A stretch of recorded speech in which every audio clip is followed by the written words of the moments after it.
ഒരിക്കലും പാർട്ടിയെ ദുർബലപ്പെടുത്താൻ വേണ്ടിയിട്ട് ഒരു സ്റ്റേറ്റ്മെന്റ് നടത്തിയിട്ടില്ല. ഈ പാർട്ടിയുടെ നിലനിൽപ്പ് തന്നെ ചോദ്യം ചെയ്യപ്പെടുന്ന രീതിയിൽ കേരളത്തിലെ പോലീസിംഗ് പോയിക്കൊണ്ടിരിക്കുന്നു. പാർട്ടിയുടെ സാധാരണക്കാരായ പ്രവർത്തകർക്ക് സാധാരണ ജനങ്ങളുടെ വിഷയവുമായി ബന്ധപ്പെട്ട് പോലീസ് സ്റ്റേഷനിൽ പോകാൻ കഴിയുന്നില്ല. ഒരു പൊളിറ്റിക്കൽ ലീഡർ എങ്ങനെയാണ് ഉയർന്നു വരിക? ഒരു പൊളിറ്റിക്കൽ പാർട്ടിയുടെ ബേസ് എന്താണ്? ഞാൻ തുടക്കത്തിൽ പറഞ്ഞ കാര്യം, കോൺഗ്രസിന് ഇവിടെ വോട്ടുണ്ട്, സ്വാതന്ത്ര്യ സമര ചരിത്രം അവർ പറയുന്നുണ്ട്, അതിന് കുറച്ച് വോട്ടുണ്ട്, നെഹ്റു കുടുംബത്തിൻ്റെ വോട്ടുണ്ട്, മുസ്ലിം ലീഗിന് അവരുടെ മുസ്ലിം സമുദായത്തിൻ്റെ വോട്ടുണ്ട്, BJPക്ക് ഹൈന്ദവ സമുദായത്തിൻ്റെ വോട്ടുണ്ട്, കേരള കോൺഗ്രസിന് ക്രിസ്ത്യൻ സമുദായത്തിൻ്റെ വോട്ടുണ്ട്. കമ്മ്യൂണിസ്റ്റ് പാർട്ടിക്കുള്ള വോട്ട് പറയുന്നത് എന്താ?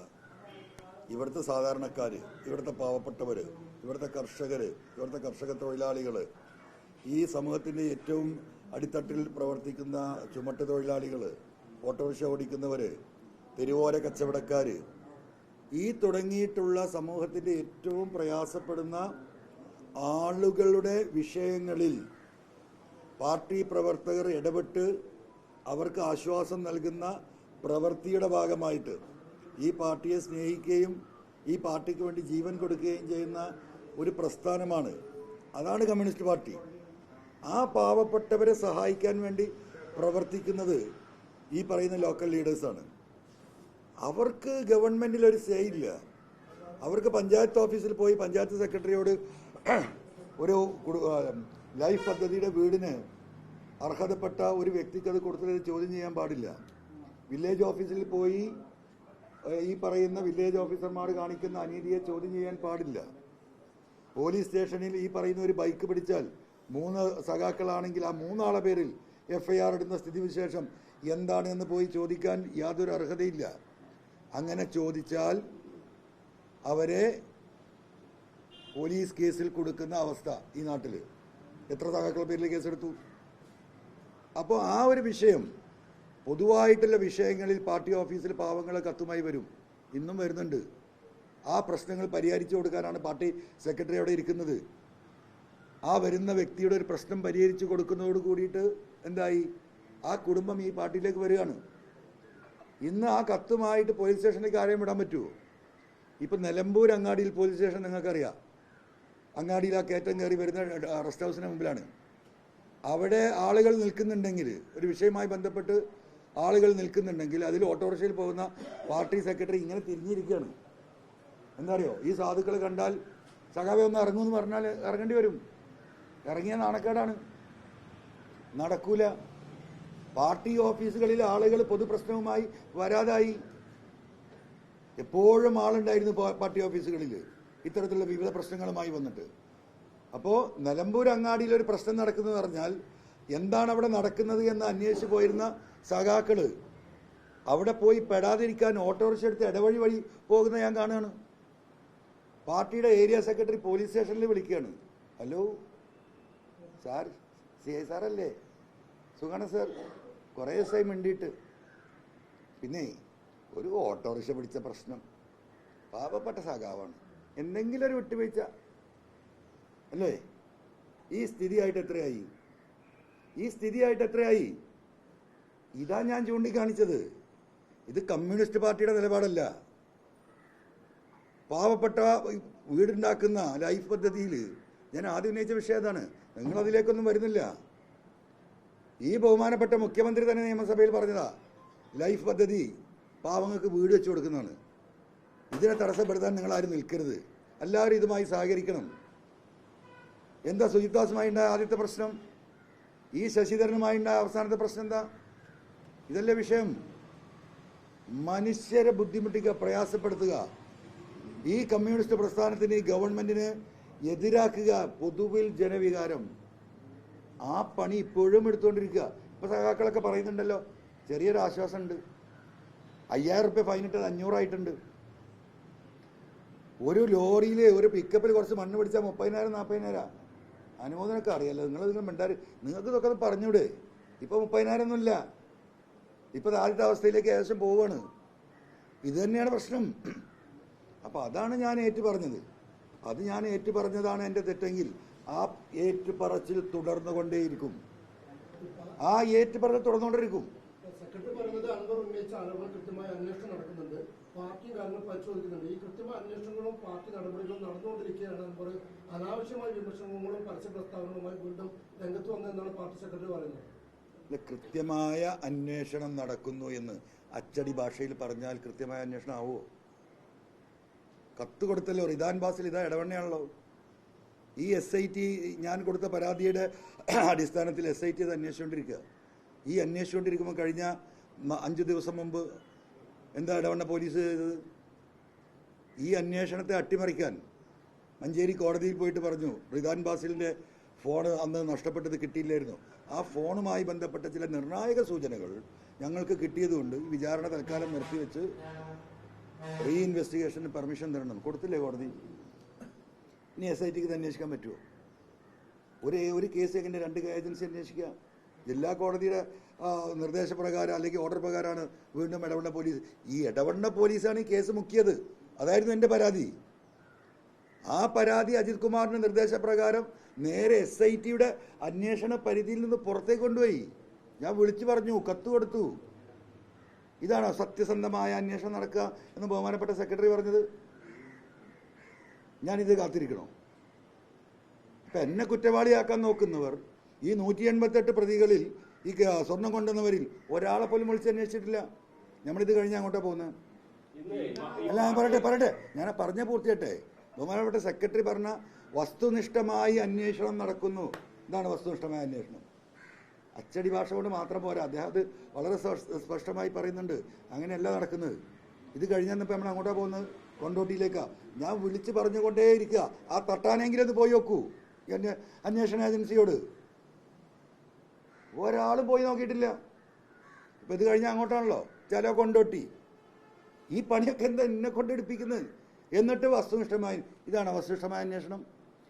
മറ്റേത് ഇയാളുടെ മാമി കേസ് തിങ്കളാഴ്ച പൊതുയോഗം വിളിച്ചിട്ടുണ്ട് ഞാൻ കോഴിക്കോട്. ഞാൻ ഇപ്പോൾ വിളിച്ചു പറഞ്ഞു, കോഴിക്കോട് ജനതയോട് നമ്മൾ സംസാരിക്കണ്ടേ?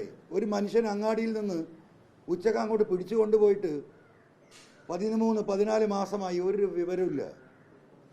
ആരന്വേഷിച്ചാലും ഇത് കാണുന്നില്ല. ഇത് അന്വേഷിച്ച് സത്യസന്ധമായി അന്വേഷിച്ചുകൊണ്ടിരിക്കുന്ന ഈ SITയുടെ ഭാഗമായി, എൻ്റെ പരാതിയുടെ ഭാഗമായി അന്വേഷിച്ച് 3 ദിവസം പോയിട്ടുള്ളൂ ക്രൈംബ്രാഞ്ച് SP. അതാ മാറ്റുന്നു അങ്ങോട്ട് തിരുവനന്തപുരത്തേക്ക്. പോലീസിൽ നിന്ന് എക്സൈസിക്കാ പ്രൊമോഷൻ കൊടുത്ത്. നോക്കണം നിങ്ങൾ. NIയിൽ ഉൾപ്പെടെ കേരളത്തിലെ ഒട്ടനവധി പ്രമാദമായ കേസുകൾക്ക് തുമ്പുണ്ടാക്കിയ വളരെ സത്യസന്ധനായ ഒരു ഓഫീസറാണ്. ആ കുടുംബം പറഞ്ഞു ഞങ്ങൾക്കൊരാശ്വാസമായി. ഇതാണോ വസ്തുനിഷ്ഠമായ അന്വേഷണം? ആ കുടുംബം കത്ത് കൊടുത്തിട്ട് എത്ര ദിവസമായി? ഈ പാർട്ടി കത്ത് കൊടുത്തിട്ടുണ്ടല്ലോ, ബഹുമാനപ്പെട്ട സെക്രട്ടറി കത്ത് കൊടുത്തിട്ടുണ്ടല്ലോ. ഒറ്റ ആവശ്യമുള്ളൂ, ഞങ്ങളെ വാപ്പാനെ കാണാനായിട്ട് 13 മാസമായി. ഇതുവരെയുള്ള അന്വേഷണത്തിൽ ഞങ്ങൾ തൃപ്തരല്ലായിരുന്നു. ഈ ക്രൈംബ്രാഞ്ച് അന്വേഷണത്തിൽ SP അന്വേഷിച്ചതിൽ സത്യസന്ധമായ ചില കാര്യങ്ങൾ ഞങ്ങളോട് ചോദിക്കുകയും ഞങ്ങൾക്കത് പറയാനും കഴിഞ്ഞു. മുമ്പ് അത് ഞങ്ങൾക്ക് സാധിച്ചിട്ടില്ല. അതുകൊണ്ട് അദ്ദേഹത്തെ തന്നെ അന്വേഷണം തിരിച്ചേൽപ്പിച്ച അഡീഷണൽ ചാർജ് അവിടുന്ന് മാറ്റാനൊന്നും പറഞ്ഞിട്ടില്ല. ഞാനും കത്ത് കൊടുത്തതാ. ഒരു അഡീഷണൽ ചാർജ് ഈ കേസിൻ്റെ ഇൻവെസ്റ്റിഗേഷൻ ഹെഡായിട്ട് അദ്ദേഹത്തെ വെക്കണം. ആ കേസ് അന്വേഷണത്തിൻ്റെ പരിപൂർണ്ണ ഉത്തരവാദിത്തം IG പ്രകാശ ക്രൈംബ്രാഞ്ചിൻ്റെ. അദ്ദേഹത്തെ എങ്ങോട്ട് മാറ്റി? ഇപ്പം തെരഞ്ഞെടുപ്പ് നടക്കുന്നുണ്ട് ഹരിയാന, അവിടെ ചാർജ് കൊടുത്തു. ഇപ്പം ഹെഡില്ല, IG ഇല്ല ക്രൈംബ്രാഞ്ചിന്. ഇങ്ങനെ ഈ നാടകം നടത്തുമ്പോൾ വസ്തുനിഷ്ഠമായിട്ടാണ് ഈ അന്വേഷണം നടക്കുന്നതെന്ന് പറഞ്ഞത്. പിന്നെ ഞാനിത് വിളിച്ചു പറയല്ല എന്ത് ചെയ്യുന്നു? പാർട്ടി പറഞ്ഞത് ഞാൻ അനുസരിച്ചു. പക്ഷേ ഞാൻ പാർട്ടിയോട് പറഞ്ഞ റിക്വസ്റ്റിൽ പാർട്ടി പരിഗണിച്ചതേ ഇല്ല. ഈ വസ്തുതാപരമായി ഇത് അന്വേഷിക്കണം എന്നാണ് ഞാൻ പറഞ്ഞത്.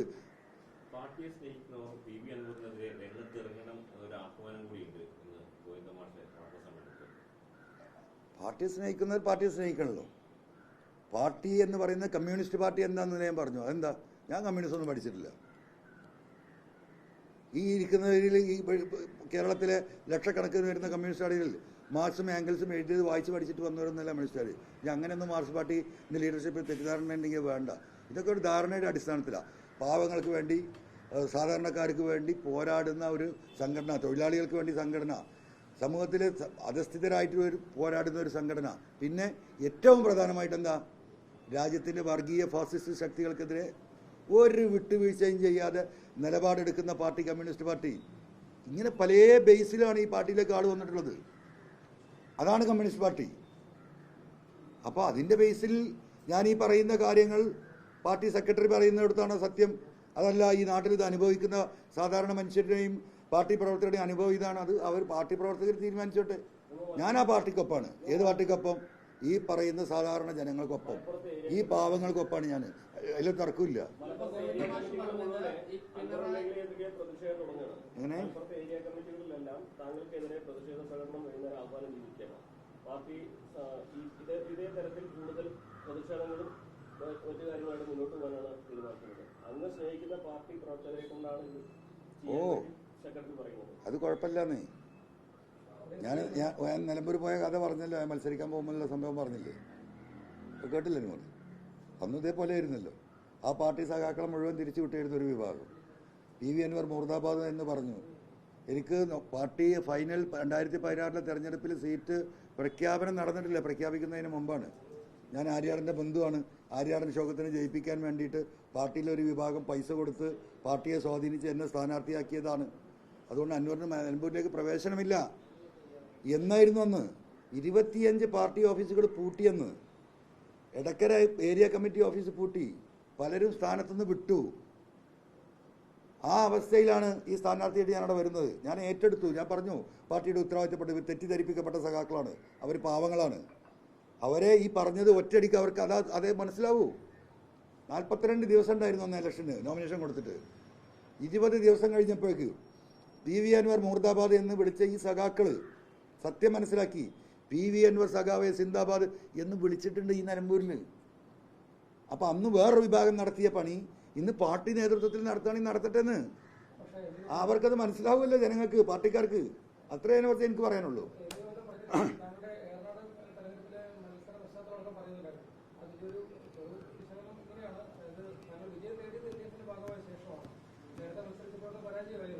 അല്ല, ഉറപ്പല്ലേ? കേരളത്തിൽ ഒറ്റയ്ക്ക് മത്സരിച്ചിട്ട് 2011 എറണാട് തെരഞ്ഞെടുപ്പിൽ ഞാൻ ഒറ്റയ്ക്ക് മത്സരിച്ച്. ഇടതുപക്ഷത്തിൻ്റെ സ്ഥാനാർത്ഥി ഉണ്ടായിരുന്നു അഷ്റഫ് മാഷ്. 2400 വോട്ടാണ് കിട്ടിയത്. വെറും 2400. LDFിൻ്റെ രാഷ്ട്രീയ ചരിത്രത്തിൽ കേരളത്തിൽ ആദ്യമായിട്ട് ഒരു നിയമസഭാ തെരഞ്ഞെടുപ്പിൽ സ്വതന്ത്ര സ്ഥാനാർത്ഥിയായ എന്നോട് ഏറ്റുമുട്ടിയിട്ട് കെട്ടിവെച്ച കാശ് ആർക്കുണ്ടായില്ല, LDFിൻ്റെ സ്ഥാനാർത്ഥിക്ക് ഉണ്ടായില്ല. അത് CPM അല്ല, CPM LDFിൻ്റെ ഭാഗമല്ലേ? പിണറായി വന്ന് പ്രസംഗിച്ചില്ലേ? ഈ പറയുന്ന VS വന്ന് പ്രസംഗിച്ചില്ലേ? എല്ലാ LDFിൻ്റെ നേതാക്കന്മാരും രംഗത്തുണ്ടായിരുന്നില്ലേ? അപ്പോൾ ഞാൻ രണ്ടാമതെത്തിയത്. PK ബഷീർ 10,000 വോട്ടിനാണ് ജയിക്കുന്നത്. അത് ഒരാളുടെയും പിന്തുണല്ലാതെ ഈ പറയുന്ന സാധാരണ മനുഷ്യരുടെ പിന്തുണയിൽ മത്സരിച്ച. അത് കഴിഞ്ഞ് ഞാൻ പാർലമെൻറ്റിൽ മത്സരിച്ചല്ലോ വയനാട്ടിൽ. 2014 ആരെങ്കിലും ഉണ്ടായിരുന്നോ? അതൊക്കെ ഇവർക്കെതിരെ ഞാൻ നടത്തിയ എൻ്റെ പോരാട്ടമാണ്. പിന്നെ 16 ഞാൻ എന്തായാലും നിലമ്പൂരിൽ മത്സരിക്കാൻ പോകുന്നു. പാർട്ടി വന്ന് എന്നോട് ചോദിച്ച് ഞങ്ങൾ പിന്തുണ എന്നാൽ മത്സരിക്കുമോ? ഞാൻ എന്തായാലും മത്സരിക്കുകയാണ്, പിന്തുണ നിങ്ങൾക്ക് നൽകണമെങ്കിൽ നൽകാമെന്ന് പറഞ്ഞു. പാർട്ടി പിന്തുണച്ചു, ഞാൻ ജയിച്ചു. ഇത്രയാണ് ഉണ്ടായത്. മുഖ്യമന്ത്രിയുടെ മുഖത്ത് നോക്കി എന്തും പറയാനുള്ള സ്വാതന്ത്ര്യം എല്ലാ പാർട്ടി മെമ്പർമാർക്കും പാർട്ടിയുടെ പ്രവർത്തകർക്കും ഉണ്ട് എന്നുള്ളതാണ്. പക്ഷേ താങ്കൾ എന്നാൽ പറഞ്ഞത് പാർട്ടിയുടെ പ്രധാന നേതാക്കൾ പോലും പൂജ്യം കിട്ടും എന്നുള്ളതാണ്. അല്ല, ഞാൻ മാഷ് ഇന്ന് അത് പറഞ്ഞത് വളരെ വ്യക്തമാണ്. അങ്ങനെ സ്വാതന്ത്ര്യമുണ്ട് എന്ന് പാർട്ടി ഭരണഘടനയിൽ എഴുതി വച്ചിട്ടുണ്ട്. പ്രിന്റഡ് മാറ്ററാണത്. പക്ഷെ ഇവിടെ നടക്കൂല. മനസ്സിലായോ? വളരെ ഉത്തരവാദിത്തപ്പെട്ട പാർട്ടിയുടെ ഏറ്റവും ഉന്നതരായ നേതാക്കൾ അവർ ഞങ്ങൾ തന്നെ സംസാരിക്കില്ല. പിന്നെ പാവം മാഷ് അത് പറയുന്നത് ശരിയാണ്, അദ്ദേഹത്തിന് അതല്ലേ പറയാൻ പറ്റൂ. അത് പാർട്ടി ഭരണഘടനയിൽ അങ്ങനെ എഴുതി വെച്ചിട്ടുള്ളത്. ഏത് വലിയവനെയും വിമർശിക്കാനുള്ള, അതാണ് ഈ പാർട്ടിയുടെ ശക്തി. സ്വയം വിമർശനവും ഉൾപാർട്ടി ജനാധിപത്യവും ഉൾപാർട്ടി വിമർശനവും ഒക്കെ ഉണ്ട്. ഇതൊക്കെ ഒരു ഭാഗത്ത് എഴുതി വെച്ച ഈ സാധനം ഉണ്ടല്ലോ, എന്താണ്? ഇങ്ങോട്ട് നോക്ക്, ആ ബുക്ക്, ആ ഭരണഘടന, അത് അട്ടത്താ. ആ സാധനം തൊട്ടാൽ അപകട. അപ്പം അതൊന്നുമില്ല. ഒരു പാർട്ടി ലൈൻ ഇങ്ങനെ വരിച്ചെടുക്കും പാവപ്പെട്ട സഖാക്കൾക്ക്. ഇത് പാർട്ടി ലൈനാണ്, ഇതിൻ്റെ ഇപ്പുറത്തേക്ക് പോകാൻ പാടില്ല. ഇത് പാർട്ടി ലൈനാണ്. അതാണ് ഞാൻ ചോദിച്ചത്. ആ പാർട്ടി ലൈന് വേണം. EMSൻ്റെ കാലത്ത് ആ പാർട്ടി ലൈൻ പ്രാവർത്തികമായിരുന്നു. AKGൻ്റെ കാലത്ത് പ്രാവർത്തികമായിരുന്നു. നാനാരുടെ കാലത്ത് പ്രാവർത്തികമായിരുന്നു. കാരണം ഇവരൊക്കെ പോരാടിയിരുന്ന ഈ പാവപ്പെട്ട മനുഷ്യർക്ക് വേണ്ടിയിട്ടാണ്. അപ്പോൾ അവർക്ക് വരക്കായിരുന്നു. നിങ്ങൾ ഇങ്ങോട്ട് വന്നിട്ടില്ലെങ്കിലും നിങ്ങളെ കാര്യം ഞങ്ങൾ നോക്കും എന്ന് അവർ നോക്കുകയും ചെയ്യും. അങ്ങനെ ആ സഖാവത് നോക്കുമെന്ന ഉത്തമ വിശ്വാസം പാർട്ടിയിലെ താഴേക്കടയിലെ സഖാക്കൾക്കുണ്ടായിരുന്നു. അത് ആ പാർട്ടി ലൈനിന് അപ്പുറം അവർ നിൽക്കാണ്ടായിരുന്ന കാരണതാ. ഇപ്പം നിങ്ങളിതൊക്കെ പറഞ്ഞല്ലോ. ഇപ്പോൾ ഈ സമ്മേളനങ്ങളും ഈ അൻവറിനെതിരെ ഇപ്പോൾ സമരം നടത്തുന്നു ഒക്കെ പറയുന്നു. നിങ്ങൾ ഓർക്കട്ടെ, നിങ്ങൾ സോഷ്യൽ മീഡിയയിൽ ഈ പാർട്ടി നേതാക്കന്മാർ ഇത്തരത്തിൽ നടത്തുന്ന പ്രസ്താവനയുടെ അടിയിൽ കമൻസ് നിങ്ങൾ വായിക്കൂ. അവർ സഖാക്കളല്ലേ. അപ്പം ഇതിങ്ങനെ പറഞ്ഞു നിർത്താവുന്ന ഒരു കാര്യമല്ല. യാഥാർത്ഥ്യങ്ങൾ യഥാർത്ഥ സഖാക്കൾക്ക് ബോധ്യപ്പെട്ടിട്ടുണ്ട്. വിമർശനം ഉന്നയിക്കുന്നവർക്കൊന്നും ഇനി പാർട്ടിയിൽ സ്ഥാനം ഉണ്ടാവില്ല എന്നുള്ളതാണ് അൻവറിന്റെ പുറത്താക്കലിനോട് തോന്നുന്നത്. അല്ല, പാർട്ടിയിൽ സ്ഥാനം മാത്രമല്ല, ആളുകൾ ഇങ്ങനെ മനസ്സ് മടുത്ത് ഒഴിഞ്ഞു പോകും. മക്കളെ വരെ എന്താ ചെയ്യുക? ഇപ്പം എത്ര ഗുണദോഷിച്ചിട്ട് ഒരു മകൻ എങ്ങനെ പറഞ്ഞാലും വരങ്ങനെ അച്ഛനമ്മ എന്താ ചെയ്യുക? കുറേ പറഞ്ഞു കൊടുക്കും, കുറേ തല്ലി നോക്കും. ഇതൊന്നും നടന്നില്ലെങ്കിൽ പോണേലെ പോട്ടെ എന്ന് പറയും അല്ലേ? അപ്പം ഇത് ഇങ്ങനെ പറഞ്ഞ് അതിൻ്റെ അവസാനത്തെ അടിയാണ് കിട്ടിയത്. തല്ലി കിട്ടിയതാണ് ഏത്? ഈ പാർലമെൻറ്റ് തിരഞ്ഞെടുപ്പ്. അത് കഴിഞ്ഞിട്ടും ഇതൊന്നും പരിശോധന ഇല്ലെങ്കിൽ ജനങ്ങൾ പല വഴിക്കും പിരിഞ്ഞു പോകും.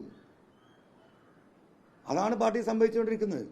നിങ്ങൾ നോക്കൂ, കാസർഗോഡ് തൊട്ട് തിരുവനന്തപുരം വരെ ഇപ്പം ടീച്ചർ മത്സരിച്ചല്ലോ വടകരയിലല്ലേ. നമുക്കൊക്കെ ടീച്ചർക്ക് എന്തായാലും കുറച്ച് വോട്ടുണ്ട് എന്ന് വിശ്വസിച്ച ആളുകളാണ് നമ്മൾ. ഉണ്ടായിരുന്നല്ലോ, അങ്ങനെ ആയിരുന്നില്ല ജനം, പ്രത്യേകിച്ച് സ്ത്രീ സമൂഹം അവരെ കണക്കാക്കിയിരുന്നത്. തൊട്ടടുത്ത പാർലമെൻറ്റ് മണ്ഡലത്തിലൊക്കെ 1,00,000 വോട്ടിന് ഓരോരുത്തരും ജയിക്കുമോ? ഒരു 50,000 വോട്ടെങ്കിലും ടീച്ചർക്ക് കിട്ടിയിരുന്ന ടീച്ചർ ഒരു 50,000 വോട്ടിലല്ലേ തോൽക്കാൻ പാടുള്ളൂ. ഒരു വ്യത്യാസമുണ്ടോ? ഒരു വോട്ട് കിട്ടിയോ? എന്തേ? ടീച്ചറോടുള്ള വിരോധമാണോ? അല്ല, പാർട്ടി സഖാക്കൾ മാറി വോട്ട് ചെയ്താ, പ്രതിഷേധം രേഖപ്പെടുത്തിയ. പിണറായിലടക്കം ഉണ്ടായില്ലേ? കണ്ണൂരിലെ മിക്ക ഈ ഡിവിഷനുകളിലും ഇവിടെ മത്സരിച്ച UDFന്റെ സ്ഥാനാർത്ഥികളുടെ മെജ കൊണ്ടൊന്നുമല്ല ഇവരൊക്കെ ജയിച്ചു കയറിയത്. പാർട്ടി സഖാക്കൾ കൃത്യമായ പ്രതിഷേധം രേഖപ്പെടുത്തിയ. അത് വിലയിരുത്തിയോ ഈ പാർട്ടി വിലയിരുത്തിയോ? 100 സഖാക്കളെ വിളിച്ച് ചോദിച്ചോ എന്താ നിങ്ങളിങ്ങനെ വോട്ടിങ്ങനെ ആവാൻ കാരണമെന്ന്? അപ്പം എന്താ ഇപ്പം ഈ പറയുന്ന പോലെ എന്തൊക്കെയോ പറയും മാഷ്. എനിക്ക് ആ മലയാളം അറിയില്ല, കാരണം എനിക്ക് കമ്മ്യൂണിസ്റ്റ് പാർട്ടിയുടെ ബന്ധമല്ലോ ഇവർ പറഞ്ഞല്ലോ. അപ്പം എനിക്ക് ആ ഭാഷ അറിയില്ല. പക്ഷെ ഇതിലൊരു മനുഷ്യൻ്റെ ഭാഷ ഉണ്ട്. എന്താണ്? ഇങ്ങനൊരു വിഷയമുണ്ടായാൽ ഓരോ ബ്രാഞ്ചിലെ അല്ലെങ്കിൽ ഒരു പഞ്ചായത്തിലെ പ്രധാന പ്രവർത്തകരെ, ആ പാർട്ടിക്കും വേണ്ടി അധ്വാനിക്കുന്ന സാധാരണക്കാരായ പ്രവർത്തകരുണ്ട്, അവരെ വിളിച്ചു ചോദിച്ചാൽ അവർ പറയും ഞങ്ങൾ വോട്ട് ചെയ്തിട്ടില്ല.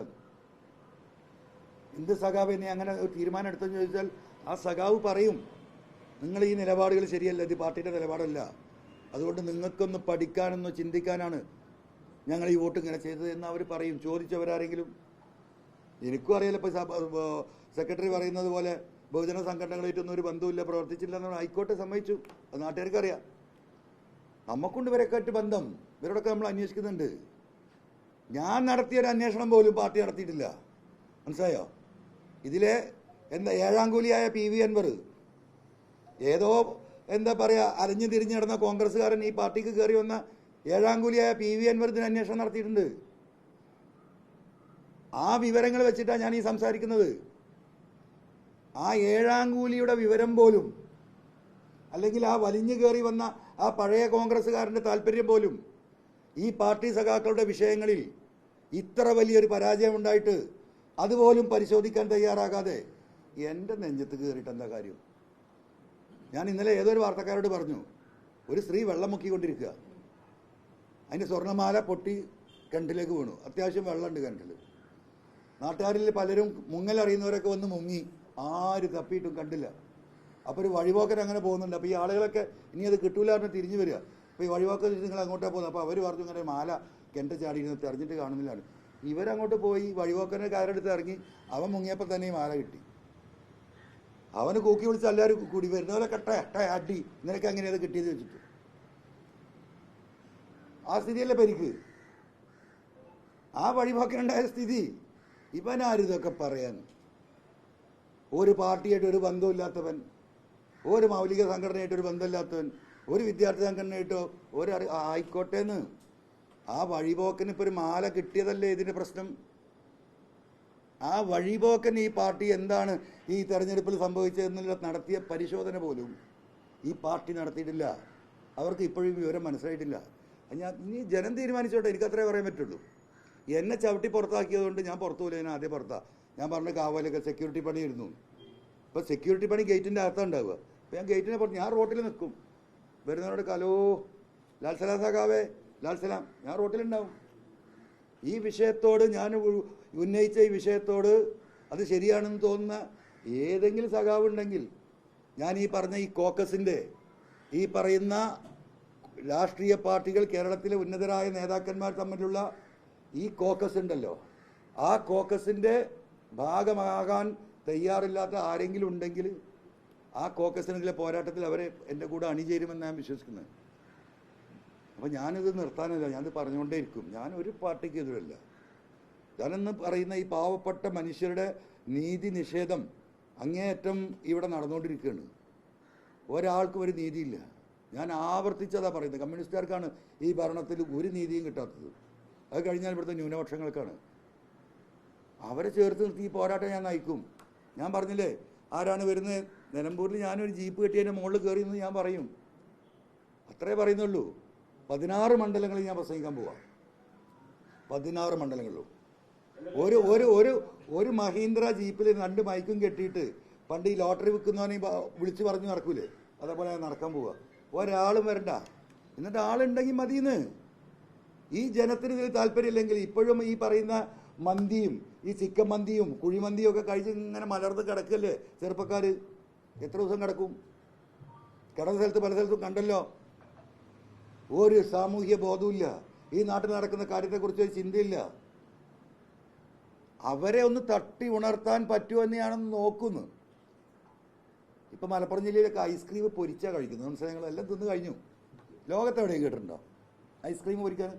നിങ്ങൾക്ക് ചിന്തിക്കാൻ പറ്റും. ഞാൻ ആദ്യം കേട്ടപ്പോൾ അന്തം വിട്ടു. എന്താണ് ഈ ഐസ്ക്രീം പൊരിക്കുക? അപ്പോൾ നന്നായിട്ട് ഫ്രീസ് ചെയ്തിട്ട് ഇരുമ്പ് കട്ട പോലെ ആക്കിയിട്ട് നേരെ തിളച്ച വെളിച്ചെണ്ണയിലേക്ക് അങ്ങോട്ട് ഇടും. ഇവിടെ ഒറ്റ കൊരല. അപ്പോൾ ഉള്ളിൽ ഐസ്, പുറത്ത് വേവും. ഇത് പരീക്ഷണമാണ്. എന്ത് പരീക്ഷണം?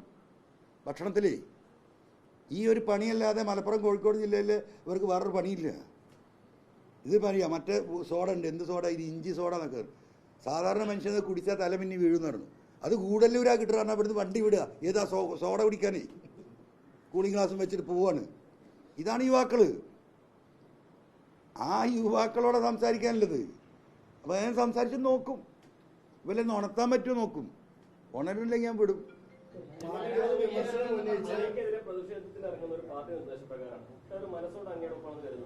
അതൊന്നും മനസ്സ്, ഞാനാരാ മനസ്സിനെ പറ്റിയൊക്കെ പറഞ്ഞപ്പോൾ മാഷല്ലേ. എനിക്ക് മനസ്സിനെ പറ്റി പറയാനില്ല.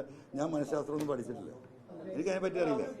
വിമർശനം ഉന്നയിച്ച MLA പാർട്ടിയുടെ പുറത്താണ്. ഇപ്പൊ MLA പിന്തുണയ്ക്കുന്ന ഒരാൾക്ക് ഒരു ഇത്തരത്തിൽ പരസ്യമായി പാർട്ടിയെ വിമർശിക്കാൻ അല്ലെങ്കിൽ അങ്ങേക്ക് ഒരു പരസ്യമായി പിന്തുണ പ്രഖ്യാപിക്കാൻ കഴിയില്ല. നമ്മളങ്ങനെ പരസ്യമായി ഞാനല്ല പറഞ്ഞു ഞാൻ ഒറ്റക്കാ പോകുന്നത്. ഞാൻ സ്റ്റേജ് തന്നെ കേട്ടിട്ടില്ല പ്രസംഗിക്കാൻ. സ്റ്റേജ് കിട്ടിയാലേ ആൾ കയറിയിട്ടുണ്ട്. ഞാനൊരു ജീപ്പിൻ്റെ ബോണ്ടിൻ്റെ മുകളിൽ കയറിയിട്ടും ഞാൻ ജനങ്ങളോടാണ് സംസാരിക്കുന്നത്. എന്തായാലും റോട്ടിൽ നിൽക്കുമ്പോൾ കുറേ ആൾ അവിടെ ഉണ്ടാവില്ല. അവരെങ്കിലും കേൾക്കുമല്ലോ. ഇവർ തടുത്തോട്ടെ, എല്ലാവരും തടുത്തോട്ടെ. എനിക്കത് കുഴപ്പമില്ല. ഈ പ്രതിപക്ഷത്തോടുള്ളൊരു നിലപാട് എന്തായിരിക്കും? കാരണം വെച്ചാല് പ്രതിപക്ഷ നേതാവിനെതിരെയൊക്കെ 150 കോടിയുടെ ആരോപണങ്ങളൊക്കെ നേരത്തെ ഉന്നയിച്ചിരുന്നു. ഈ പ്രതിപക്ഷമായിട്ടുള്ള നിലപാട് എന്തായിരിക്കും? കാരണം ഞാൻ ഈ പറയുന്ന രാഷ്ട്രീയ നേതൃത്വ നെക്സസിനെതിരെ അതിനെതിരെ സംസാരിക്കുന്നത്. അതിലെല്ലാവരും ഉണ്ടാവും. ആ നെക്സസിൻ്റെ ഭാഗമായിട്ടാണ് ഇത്രയും ധൈര്യമായിട്ട് ഇവിടെ എന്തും ചെയ്തു കളയാമെന്നുള്ള എല്ലാ രാഷ്ട്രീയ നേതാക്കന്മാരുടെയും ആ ധാർഷ്ട്യമുണ്ടല്ലോ. അതിന് കാരണം ജനങ്ങൾക്കൊരു വിലയില്ല, പാർട്ടി പ്രവർത്തകർക്കൊരു വിലയില്ല, ലീഗുകാർക്ക് ആ പ്രവർത്തകർക്ക് വിലയില്ല, കോൺഗ്രസ് പ്രവർത്തകന് ഒരു വാല്യൂ ഇല്ല. നേതാക്കന്മാർ തമ്മിൽ തീരുമാനിക്കും. കോൺഗ്രസ്സുകാരനെ വളർത്തണം എന്ന് ലീഗുകാരനെ ആരെയാണ് വെട്ടണം, ആരെയാണ് നിർത്താൻ ലീഗാണ് തീരുമാനിക്കുന്നത്. ലീഗിലെ ഒരു നേതാവിന് ആരെ ആണ് വേണമെന്ന് തീരുമാനിക്കുന്നത് കോൺഗ്രസിൻ്റെ ആളുകളാണ്. കാരണം അവിടെ പടലപ്പടക്കം ഉണ്ടാക്കിയാൽ ഇവിടുന്ന് അങ്ങോട്ട് വിട്ട് അത്ര യോജിപ്പ് ആര് തമ്മിൽ? ലീഡേഴ്സ് തമ്മിൽ കണ്ടുകൊണ്ടിരിക്കല്ലേ. ഇതിന് വലിയൊരു നാശം ഈ ഒരു ജനാധിപത്യ രാജ്യത്ത് കേരളത്തിന് അല്ലാതെ വേറൊരു സ്റ്റേറ്റിൽ ഇത് കാണില്ല.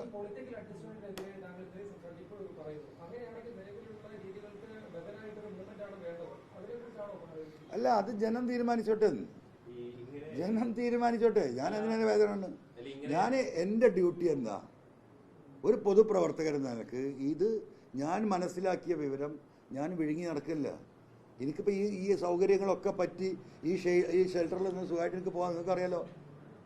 ആരൊക്കെ ഇപ്പോൾ ഞാൻ ശത്രുവാക്കി? ഈ നാട്ടിലെ മുഴുവൻ IPSകാരല്ലേ, അവരുമായി ബന്ധപ്പെട്ട മറ്റാളുകളെ, ഇവരുമായി ബന്ധപ്പെട്ട ഈ കള്ളക്കടത്ത് സംഘത്തിനെ മുഴുവൻ, ഇപ്പോൾ ഏറ്റവും അവസാനം പാർട്ടി, അതിനു മുമ്പ് മുഖ്യമന്ത്രി. എന്തിനു വേണ്ടിയിട്ടാണ്? മൗലികമായ ജനങ്ങളുടെ വിഷയം ഇവരെല്ലാം കൂടെ ഒരുമിച്ചാൽ നാട് കുട്ടിച്ചോറാണ്. അത് കണക്കാക്കിയിട്ടാണ് ഇറങ്ങുന്നത്. അത് ഞാൻ ഏതെങ്കിലും ബെഞ്ചിന്റെ മുകളിൽ കയറി ഞാൻ ഒന്ന് പറഞ്ഞു നോക്കും ഒന്നും കൂടെ. താങ്കളിപ്പോൾ ഒരു ഗൂഗിൾ ഫോം ഇറക്കിയിട്ടുണ്ട്. അതിൽ ഒരു 7 ചോദ്യങ്ങളൊക്കെ ഉണ്ട്. ഈ പൊതുസമ്മേളനം വെക്കുന്നു, മലപ്പുറത്തെ 16 മണ്ഡലങ്ങളിലും പോയി പ്രസംഗിക്കുന്നു. സ്വാഭാവികമായും ഈ ആളുകളുടെ അഭിപ്രായം അറിഞ്ഞ് ഒരു രാഷ്ട്രീയ പ്രസ്ഥാനമാണോ ലക്ഷ്യം വെക്കുന്ന ഒരു പാർട്ടി തന്നെ? അതൊന്നും ഞാനിപ്പോൾ ആലോചിച്ചിട്ടില്ല. എനിക്കിനി അറിയേണ്ടത് ജനങ്ങൾ എവിടെ നിൽക്കുന്നതാണ്, അതൊന്നും അറിയണല്ലോ. ഞാനിങ്ങനെ വലിയ രാഷ്ട്രീയ പ്രസ്ഥാനമോ അല്ലെങ്കിൽ സാമൂഹ്യ സംഘടനയൊക്കെ പ്രഖ്യാപിച്ച് ബാക്കിൽ ആൾ വേണ്ടേ ഇത് കൊണ്ടുനടക്കാൻ? ഈ പറയുന്ന വിഷയങ്ങളോട് ജനങ്ങൾ യോജിക്കുന്നുണ്ടാവുമെന്ന് അറിയാനാണ് ഗൂഗിൾ ഫോം ഇട്ടത്. നോക്കട്ടെ, ഒരാഴ്ച ഞാനൊന്ന് എൻ്റെ ജില്ലയിലൊന്ന് കറങ്ങി നോക്കട്ടെ, എന്താണ് പ്രതികരണം എന്ന് അറിയട്ടെ, അതിനുശേഷം തീരുമാനിക്കും. അത്രേ ഉള്ളൂ. അല്ല, അതൊക്കെ നമുക്ക് ആലോചിക്കാം. ആലോചിക്കായികയൊന്നുമില്ല. ഇതിന് ഒരു എൻഡ് വേണ്ടേ? ജനം അതിന് തയ്യാറുണ്ടെങ്കിൽ ആ രീതിയിൽ തന്നെ ഞാൻ ആലോചിക്കും. ജനാധിപത്യ മതേതര സോഷ്യലിസ്റ്റ് പരിപൂർണമായ സെക്യുലർ സ്വഭാവമുള്ള ഒരു എന്താ പറയുക, ഒരു സോഷ്യൽ സംഘടനയെക്കുറിച്ച് ഞാൻ ആലോചിക്കും. ആളുണ്ടെങ്കിൽ, ആ തരത്തിൽ ആളുണ്ടെങ്കിൽ, അത്രേ ഉള്ളൂ. രാഷ്ട്രീയ യുവാക്കൾ പക്ഷേ ഈ സോഷ്യൽ മീഡിയയിൽ അങ്ങനത്തെ യുവാക്കളുടെ പിന്തുണയാണ് അങ്ങേക്ക് കൂടുതൽ ഉള്ളത്. ഈ യഥാർത്ഥ പരിപാടിക്ക് വരും എല്ലാ പിന്തുണയും എന്ന് പറഞ്ഞ യുവാക്കളുടെ പിന്തുണയാണ് സോഷ്യൽ മീഡിയയിൽ കാണുന്നത്. ഉണ്ടാവുമായിരിക്കും. അത് കഴിയുമ്പോൾ കർഷകർ വരും, അത് വരുമ്പോൾ കർഷക തൊഴിലാളികൾ വരും. ഞാൻ ഈ മലയോര മേഖലയെ വിശ്വസിച്ച് ഞാൻ ഏറ്റെടുക്കാൻ പോവാണ്. ഞാൻ അനവധി തവണ കേരളത്തിലെ നിയമസഭയിൽ ഈ വന്യമൃഗശല്യം സർക്കാരിൻ്റെ ശ്രദ്ധയിൽപ്പെടുത്തിയതാ. ഒരു ചുക്കും നടന്നിട്ടില്ല. എന്ത് പറഞ്ഞാലും പറയും കേന്ദ്രം എന്ന്. സ്റ്റേറ്റ് എടുക്കേണ്ട നിലപാട് ഇപ്പോൾ കഴിഞ്ഞ ആഴ്ച ഞാൻ പ്രശ്നം ഉണ്ടാക്കിയെന്ത് നിങ്ങൾ കണ്ടല്ലേ? 15.5 കോടി രൂപ മുടക്കുമ്പോൾ ജനങ്ങളുടെ ജീവൻ സംരക്ഷിക്കാൻ 5 കോടിയില്ല. അവർക്ക് കെട്ടിടങ്ങൾ ഉണ്ടാക്കി, അവരെ AC റൂം ഉണ്ടാക്കി കിടന്നുറങ്ങാൻ ഉദ്യോഗസ്ഥന്മാർക്ക് സൗകര്യം ചെയ്ത് കൊടുക്കുക. മനുഷ്യൻ വീട്ടിൽ നിന്ന് ഇറങ്ങി റോട്ടിലേക്ക് ഇറങ്ങുമ്പം നമ്മൾ മറ്റേ ഈച്ചയൊക്കെ കൊല്ലൂലേ, അതുപോലെ ആന ചവിട്ടി നിരക്കുക. ആർക്കാ വികാരം? DFO ചോദിക്കുക 10 ലക്ഷം കിട്ടുന്നില്ലേ? ആര് അഡ്രസ് ചെയ്യുന്നുണ്ട്? എവിടെ പ്രതിപക്ഷം? എവിടെ ഈ കമ്മ്യൂണിസ്റ്റ് പാർട്ടിയിലെ കർഷക സംഘടനകൾ? 1-2 സമരമൊക്കെ നടത്തി, മതിയോ? വിഷയം എൻ്റർടൈൻ ചെയ്യണ്ടേ? 10-60 ലക്ഷം ജനങ്ങളെ ബാധിക്കുന്ന വിഷയമാണ്. എനിക്കെന്താ ചെയ്യാൻ പറ്റുക? നിയമസഭയിൽ പറയാൻ പറ്റും, പാർട്ടിയോട് പറയാൻ പറ്റും, പിന്നെന്താ പറയാൻ പറ്റുക? പിന്നെ എനിക്ക് ചെയ്യാൻ പറ്റുന്നത് സുപ്രീം കോടതിയിൽ പോല. ആ സുപ്രീം കോടതിയിൽ ഞാൻ റിട്ട് കൊടുത്തു, അതിൻ്റെ കോപ്പിയാണ് തന്നത്. ഇനി ഇതാ ഹൈക്കോടതിയിൽ പോകാനാണ് സുപ്രീം കോടതി പറഞ്ഞിരിക്കുന്നത്. ഇതിലപ്പുറം ഒരു മനുഷ്യൻ എന്ത് ചെയ്യും? ഇത് കണ്ടു നിൽക്കുകയാണ്. ഒരു തുള്ളി കണ്ണുനീര് പൊട്ടണ്ടേ ഈ രാഷ്ട്രീയക്കാരൻ്റെ കണ്ണിൽ നിന്ന്? ഈ പാവപ്പെട്ട കർഷകൻ്റെ ഈ അവസ്ഥ കാണുമ്പോൾ കാട്ടിൽ പോയിട്ട് മരിക്കുമ്പം അവർക്ക് ന്യായമുണ്ട്. വീട്ടിൽ കിടന്നുറങ്ങനെയാണ് ഈ ചവിട്ടി തേക്കുന്നത്. പന്നി കോരി എറിയ ബൈക്കിൽ പോകുമ്പം കുട്ടികളും മക്കളുമായിട്ട്. ഈ പന്നിനെ വളർത്താനാണോ ഈ ഡിപ്പാർട്ട്മെൻറ്റ്? ഇതാണോ ആവാസ വ്യവസ്ഥ? ചോദിക്കണ്ടേ? മലയോര റോഡടക്കം എല്ലാ റോഡുകളും തടസ്സപ്പെട്ട് കിടക്കുക. ഇത്ര തന്നാൽ മതി, ഒരടി തരൂല്ലവർ. 145 കോടി റുപ്യൻ്റെ പ്രൊജക്റ്റ് നിലമ്പൂരിൽ കിടക്കുക. ഇവർ തരാത്തോണ്ട് 5 സെൻറ്റിലെ പാവങ്ങൾ ഫ്രീ ആയിട്ടാണ് 1 സെൻറ്റും 1.5 സെൻറ്റും മലയോര ഹൈവേക്ക് തരുന്നത്. റോട്ടിൽ നിന്ന് വീട്ടിലേക്കാണ് കയറുന്നത്. മുറ്റം എന്ന് പറയുന്ന ആകെ 1.5 മീറ്റർ 2 മീറ്റർ ഉണ്ടായിരുന്നത്. അതും പോയി മുറ്റത്തിൻ്റെ മതിലിൻ്റെ ചുമരും വീടിൻ്റെ ചുമരും ഒന്നാ. റോട്ടിൽ നിന്ന് വീട്ടിലേക്ക് ഇറങ്ങി പാവങ്ങൾ തരുന്നുണ്ട്. എന്നിട്ട് നാട്ടിലെ മുഴുവൻ മരം മുറിച്ച് ഈ കെട്ടിടം മുഴുവൻ ഉണ്ടാക്കി. അതിന് യാതൊരു ആവാസ വ്യവസ്ഥയ്ക്കും പ്രശ്നമില്ല. ഇതെന്ത് നീതിയാ? എന്താ ആരും മിണ്ടാത്തത്? എനിക്ക് കുറേ പ്രതിസന്ധികൾ ഉണ്ടായിരുന്നു ഇതിൻ്റെ അകത്തായതുകൊണ്ട്. പിന്നെ പുറത്താക്കി എന്നല്ല പറഞ്ഞത്. ഇനി തീപ്പന്തം പോലെ ഞാൻ കത്തും. എനിക്കൊരാളിതിൽ പേടിക്കേണ്ട കാര്യമില്ല. ഇനി ഈ ജനങ്ങളോട് സമാധാനം പറഞ്ഞാൽ മതി. പണ്ട് എനിക്ക് പരിമിതി ഉണ്ടായിരുന്നു ഇതിനകത്ത്. എൻ്റെ പരിമിതി ഇന്ന് എന്നെ ഫ്രീ ആക്കി വിട്ടിരിക്കുകയാണ്. 10-60 മണ്ഡലങ്ങൾ അത് ബാധിക്കുന്നുണ്ട്. ആ വിഷയം ഞാൻ ടേക്കപ്പ് ചെയ്യും, ജനങ്ങളായിട്ട് സംസാരിക്കും, ജനങ്ങളെ വെച്ച് പ്രതിരോധിക്കും. നിയമം ജനങ്ങൾക്കുള്ളതാണ്. അത് കേന്ദ്ര ഗവൺമെൻറ് ആയാലും സംസ്ഥാന ഗവൺമെൻറ് ആയാലും അത് കാലികമായിട്ട് മാറ്റം വരുത്തണം. ജനങ്ങളെ സംരക്ഷിക്കണം. അതിന് തയ്യാറുള്ളവരുമായി കൂടിച്ചേരും. ഇങ്ങനെയുണ്ട്. അതൊരു വെള്ളരിക്കാ പട്ടണം. ഇവർ ഈ നെക്സസ് ഉണ്ടാക്കി അവർക്ക് വേണ്ട കാര്യങ്ങൾ തീരുമാനിച്ച് അവരുടെ കുട്ടികളെയും മക്കളെയും അവരുടെ ബിസിനസ്സും ഒക്കെ ഓക്കെ. ജനങ്ങൾക്കൊരു നീതിയില്ല. ജനം മിണ്ടാൻ പാടില്ല. അപ്പം ഭരണഘടന, അപ്പം നിയമം, അപ്പം പാർലമെൻറ്റ്, വേറൊന്നിനും ഇത് ബാധകമല്ല. അവർക്ക് ഇതൊന്നും ബാധകമല്ല. ആ നെക്സസിനെ കുറിച്ചാണ് എനിക്ക് സംസാരിക്കാനുള്ളത്. അത് സംസാരിച്ചുകൊണ്ടേയിരിക്കും. ഇനി എനിക്കെന്ത് ബാരിക്കേഡ്? പുറത്താക്കിയതാലും വാച്ച്മാൻ്റെ പണിയും പോയി. ഇന്ന് CPM വയനാട് ജില്ലാ സെക്രട്ടറിയുടെ പ്രതികരണമാണ് തോന്നുന്നത്. ഒരു ഭാഗത്ത് താങ്കൾ വിമർശിക്കുന്നു, ഒപ്പം തന്നെ താങ്കൾ പറഞ്ഞ പോലീസിനെ കുറിച്ച് അതേപോലെ ആവർത്തിച്ചിട്ടുണ്ട്. പോലീസുകാരിൽ ചിലരെങ്കിലും വകതിരിവില്ലാത്തവരാണ് അതിന്റെ ഹെഡായിട്ടിരിക്കുന്ന ADGP ആണ് ജില്ലാ സെക്രട്ടറി സ്റ്റേഡിയത്തിൽ. വിവരല്ലോലുണ്ടെങ്കിൽ ഒരു പറയട്ടെ, അത് അടിമകളല്ലാത്തവർ മനുഷ്യന്മാർ ഈ നാട്ടിലുണ്ടോ നോക്കുന്നു. ഇങ്ങനെയുണ്ടോ ഒരു അടിമത്തം? ഈ അടിമത്തം എവിടെ പോയിട്ട് അവസാനം? ഈ കപ്പൽ ഒന്നായിട്ട് മുങ്ങാൻ പോവല്ലേ? ആ കപ്പൽ ഒന്നായിട്ട് മുങ്ങുന്നതിന് മുമ്പ് അതിനൊരു ഓട്ടിട്ട് കൊടുത്ത് ഞാൻ കുറച്ച് വെള്ളം കയറുമ്പോൾ നോക്കുമല്ലോ, ഇതിൻ്റെ മെയിൻ സ്ട്രക്ചറിന് തകരാറുണ്ടോ, ഷീറ്റിന് തകരാറുണ്ടോ എന്നൊക്കെ നോക്കും എപ്പോഴാ കുറച്ച് വെള്ളം കയറുമ്പോൾ. അല്ലാതെ ഒരു വലിയൊരു പാളി തന്നെ പൊളിഞ്ഞ് ചാടിയ കപ്പലേ മുങ്ങിപ്പോവും. ആ പാളിക്ക് ഇപ്പുറത്ത് ഒരു ഹോളിട്ട് ഞാൻ കുറച്ച് വെള്ളം കയറട്ടെ ഈ കപ്പലിൻ്റെ ഉള്ളിൽ. അപ്പോൾ കപ്പിത്താന്മാരൊക്കെ ശ്രദ്ധിക്കുമല്ലോ, ഈ കപ്പൽ വീക്കായി തുടങ്ങിയിട്ടുണ്ട്, പല സ്ഥലത്തും വെള്ളം കയറുന്നുണ്ട്. അപ്പോൾ ഈ കപ്പലിനെ കരക്കടിപ്പിച്ചത് റിപ്പയർ ചെയ്യും. ആ ഒരു പണിയാണ് ഞാൻ എടുത്തത്. അതിന് ഞാൻ തന്നെ കപ്പൽ മുക്കുന്നവനാന്ന് പറഞ്ഞാൽ ആയിക്കോട്ടെ. ഈ CPM സംവിധാനത്തിൽ നിന്ന് ഇങ്ങനെ തടയപ്പെട്ട ആളുകൾ പോയിട്ട് അവരിൽ ആരെങ്കിലും താങ്കൾക്കൊപ്പം വരുമെന്ന് പ്രതീക്ഷിക്കുന്നുണ്ടോ? ഞാനിതിലാകെ പ്രതീക്ഷിക്കുന്ന യുവാക്കളെയാണ്.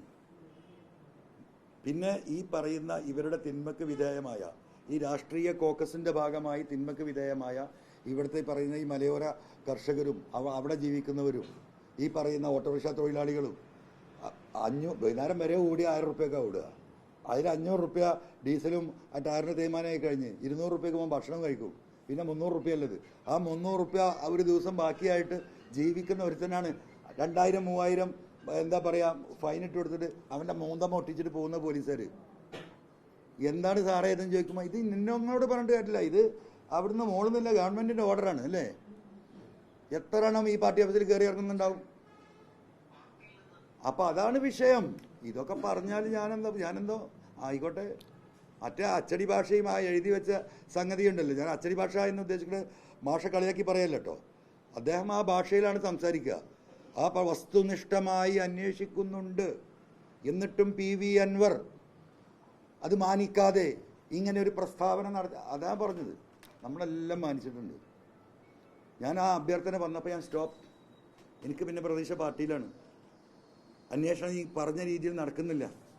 പിന്നെ വരുന്ന മാഷ് നോക്കുന്നു, നിങ്ങൾ ചോദിക്കുന്നു ശശിയെ പറ്റി പറഞ്ഞ പരാതിയിൽ 10-40 വർഷമായിട്ട് ശശി ഞങ്ങളെ കമ്മ്യൂണിസ്റ്റ് പാർട്ടിയിൽ ഒരുമിച്ച് പ്രവർത്തിച്ചല്ലേ, ശശി നല്ല സഖാവെന്ന് അറിയാലോ. അപ്പോൾ ആ പരാതിയോ അതിൽ കഴമ്പൊന്നുമില്ലെന്ന്. പിന്നെ ഞാൻ എന്താ കാത്തിരിക്കണം? അപ്പം ഞാൻ പറഞ്ഞതാണ് പ്രശ്നം, വേറെ ഒന്നും പ്രശ്നമല്ല. എൻ്റെ പൊന്നനുമതി, ഞാൻ കൊടുത്ത കത്ത് നാളെ നിങ്ങൾക്ക് തരും, നിങ്ങൾ വായിച്ചു നോക്ക്, മലയാളമല്ലേ. ആയിക്കോട്ടേന്ന്. ഞാൻ അന്ന് കൊടുത്ത കത്തല്ലേ, ഞാനിപ്പോൾ എത്ര ദിവസമായി, ഞാനതൊക്കെ ഏകദേശം മറന്നാണ്. ഇനി ഒന്ന് റെഫ്രഷ് ചെയ്ത് ഏതെല്ലാം സാധനങ്ങൾ തരുന്നുണ്ട്, നിങ്ങൾ പരിശോധിച്ചോ. ഈ പാർട്ടി സെക്രട്ടറി പറഞ്ഞൊരു കാര്യം, മറുനാടൻ മലയാളിക്കെതിരെയാണ് PV അൻവർ പോരാട്ടം തുടങ്ങിയത്. ഇപ്പോൾ അതേ മറുനാടൻ മലയാളി ഉന്നയിച്ച ആരോപണങ്ങളാണ് പാർട്ടിക്കെതിരെയും മുഖ്യമന്ത്രിക്കെതിരെയും PV അൻവർ ഉന്നയിക്കുന്നതെന്നാണ് ഇപ്പോൾ പാർട്ടി സെക്രട്ടറി പറയുന്നത്. അല്ല, ആ മറുനാടനെയാണല്ലോ മിനിയാന്ന് ബഹുമാനപ്പെട്ട മുഖ്യമന്ത്രി ഇപ്പോൾ ഈ പറഞ്ഞ പോലെ മഹത്വവൽക്കരിച്ച്. അവനെതിരെ നടപടി എടുക്കാത്തതാണ് അൻവറിൻ്റെ പ്രശ്നം അല്ലേ. ഇപ്പം ഇനിയിപ്പം മാഷ അങ്ങനെ പറഞ്ഞോണ്ട് എന്താ കാര്യം? ആയിക്കോട്ടെ. ഈ ഒരു പ്രസ്ഥാനത്തിന് പോലീസ് എത്ര പോലീസുകാർ ആത്മഹത്യ ചെയ്തിരുന്നു? മോഹൻകുമാർ എന്ന് പറഞ്ഞ കന്യാകുമാരിയിലെ ട്രിവാൻഡ്രത്തിൻ്റെ ബൗണ്ടറിയിലെ DYSP കുറിപ്പെഴുതി വെച്ചിട്ടാണ് മരിച്ചത്. എത്ര കുടുംബമില്ലാതാക്കിയിട്ടുണ്ട് അവൻ, എത്ര മാന്യന്മാരെ അപമാനപ്പെടുത്തിയിട്ടുണ്ട് അവൻ. രാഷ്ട്രീയ മറ്റേ വർഗീയത്തെ മാത്രമല്ലല്ലോ, അവന് പിരിവ് കൊടുത്തിട്ടില്ലെങ്കിൽ അവൻ ടാർഗറ്റ് നിശ്ചയിച്ചിട്ട് അങ്ങോട്ട് നശിപ്പിച്ച് കളയല്ലേ. അവനെ പൊക്കി പിടിക്കേണ്ട ഗതികേട് എനിക്ക് വേണ്ടി വല്ല ആവശ്യമുണ്ടോ? അതൊക്കെ ജനം തീരുമാനിക്കട്ടെ എന്ന്. മാഷ അങ്ങനെ പറഞ്ഞിട്ടുണ്ടെങ്കിൽ അദ്ദേഹത്തിൻ്റെ പിടിത്തന്നല്ലാതെ അതിലെന്ത് പറയാനാ? ഞാൻ അതിനെക്കുറിച്ചൊന്നും കമൻറ്റ് ചെയ്യുന്നില്ല.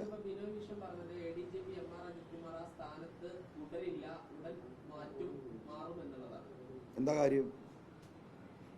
മാറിയിട്ട് എന്താ കാര്യം? ഇവനിപ്പോൾ ഇരിക്കുന്ന കസാല അടുത്ത കസാലയ്ക്ക് ഇരിക്കുന്നില്ലല്ലേ.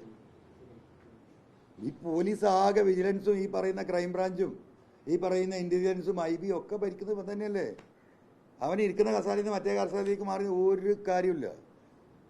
സഖാവ് വിനോവിഷം മനസ്സിലാക്കേണ്ടതാ. PHQ പോലീസ് ഹെഡ്ക്വാർട്ടേഴ്സിലേക്ക് കയറാനുള്ള അവൻ്റെ അവകാശമാണ് ഇപ്പോൾ കട്ട് ചെയ്യേണ്ടത്. എൻ്റെ ആവശ്യം ഡിസ്മിസ് ചെയ്യില്ല, പക്ഷെ സസ്പെൻഡ് ചെയ്യാൻ ഡിസ്മിസ് ചെയ്യാൻ പറ്റില്ല. ഡിസ്മിസ് ചെയ്തിട്ട് സർക്കാരിൻ്റെ ഫോണും മെയിലും അവിടെ വാങ്ങി വെച്ചിട്ട് പുറത്ത് നിർത്തണം. എന്തെങ്കിലും നടക്കുമോ എന്ന് നോക്കാം. അല്ലാതെ അവനെ മാറ്റി നിർത്തണ ആ സ്റ്റേറ്റ്മെൻറ്റൊക്കെ ഞാൻ എന്നാ വിട്ടല്ലോ. വെറുതെ മനുഷ്യൻ വെട്ടിയാവുന്നല്ലാതെ ഇപ്പം നീ ആ പൂരം കലക്കിയല്ലേ, വലിയ അന്വേഷണം എന്താ നടക്കുന്നത്? എന്ത് പ്രശ്നം, എന്ത് നടപടി അവർ സ്വീകരിക്കുക? 2 PR എത്ര ദിവസമായി നിങ്ങൾ വാർത്ത കൊടുക്കുന്നത്? അതൊക്കെ നിങ്ങൾ നിർത്തേണ്ട സമയം കഴിഞ്ഞാണ്. ഇത് എല്ലാവർക്കും അറിയാം എന്താ സംഭവിച്ചിട്ടുള്ളതെന്ന്. പിന്നെ അതിൻ്റെ പിന്നാലെ പോയിട്ട് ദയവായി നിങ്ങൾ സമയം കളയരുത്. വിമർശനം ഉന്നയിക്കുന്നു, അതിൽ നടപടി എടുക്കുന്നു, പാർട്ടി പുറത്താക്കുന്നു എന്ന് പറയുന്നു. അപ്പോൾ ഇനി ആരെങ്കിലും ഇങ്ങനെ ഒരു ധൈര്യമായിട്ട് മുന്നോട്ട് വരും, ഇങ്ങനെ ഭീഷണിപ്പെടുത്തുന്ന ഒരു സ്വയം കൂടി ഇന്ത്യയിൽ എനിക്കറിയില്ല. ഈ BJP നേതൃത്വം കുറേ ദിവസങ്ങളായിട്ട് കാര്യമായിട്ടൊന്നും പ്രതികരിക്കുന്നില്ല ഈ വിഷയങ്ങളിൽ. അപൂർവമായിട്ട് നെക്സസ്, ഇതാണ് നെക്സസ്, ഇതാണ് നെക്സസ്, ഇതാണ് അവിഹിത ബന്ധം, ഇതാണ് രാഷ്ട്രീയ നേതാക്കൾ തമ്മിൽ അന്തർധാര. അത് തുടർന്നുകൊണ്ടേയിരിക്കും. നമ്മൾ കുറേ പൊട്ടന്മാർ. താങ്കൾക്ക് പിന്തുണയായിട്ട് ആരെങ്കിലും വന്നോ കേരള രാഷ്ട്രീയത്തിൽ? താങ്കൾ ഉന്നയിക്കുന്ന വിഷയങ്ങളിൽ ഞാൻ കൂടെ ഉണ്ടെന്ന് പറഞ്ഞ ഏതെങ്കിലും നേതാക്കൾ രഹസ്യമായിട്ടോ സൗഹൃദപരമായിട്ടോ ഇതുവരെ സംസാരിക്കുന്നില്ല? എൻ്റെ അനുമോദേ, നിങ്ങൾ രാവിലെ മുതൽ ഇവിടെ ഇരിക്കുന്നുണ്ടല്ലോ അല്ലേ? അല്ലല്ല, ഞാൻ ചോദിക്കട്ടെ, എന്താ ഇരിക്കണേ? ഞാൻ ഈ പറയുന്ന വിഷയത്തിൽ ഒരു കഴമ്പില്ല, ആരും ശ്രദ്ധിക്കില്ല, നിങ്ങൾ ഇരിക്കുമോ? രാവിലെ വന്നാലേ ഈ ഇരിക്കുന്ന ആളുകളൊക്കെ അത് മനസ്സിലാക്കിയാൽ മതി. അത്രേ ഉള്ളൂ അതിൻ്റെ മറുപടി. അപ്പോൾ ഈ പാർട്ടി പ്രവർത്തകരൊക്കെ ഏരിയ തലത്തിലൊക്കെ പ്രതിഷേധം നടത്തുന്നത് അത് താങ്കൾ പറഞ്ഞവർ ഉൾക്കൊള്ളാത്താണോ, അതോ ഈ പാർട്ടി ലൈനിൽ അടിമപ്പെട്ട ഇതുകൊണ്ടാണോ? I don't know. No idea about that.